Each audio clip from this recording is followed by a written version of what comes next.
நீலகிரிநாத சுவாமிகளுக்கு அப்பன் முருகப்பெருமானே பாடி அருளிய மிக மிக சக்தி வாய்ந்த அற்புதமான திருப்புகள். பக்கரை விசித்திரமணி பொற்கலனை இட்ட நடை பற்றியனும் முக்கரத்துர கமுனீபம் பக்குவ மலர் தொடையும் அக்குவடு பட்டொழிய பட்டுருவ விட்டருகை வடிவேலும் திக்கும் மதிக்க வருகும் குடமும் ரட்சை தரிசடியும் முற்றிய பன்னிரு தோளும் செய்பதியும் வைத்துயர் திருப்புகழ் திருப்போடு செப்பன எனக்கருள்கை மரவேதி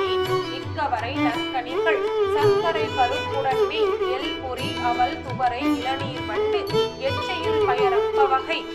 பச்சரிசி பிட்டு வளரிப்பழம் இடிப்பு பல்வகை கனிமூலம் மிக்க அடி சிற்கடலை பஞ்சனமும் எனக்குள்வொரு மிக்கின சமர்த்தனும் அருளாளி திருப்பக்குடி லட்சடிய திருப்பமலர் அப்பலனும் வித்தக மறுப்புடைய பெருமாளே பெருமாளே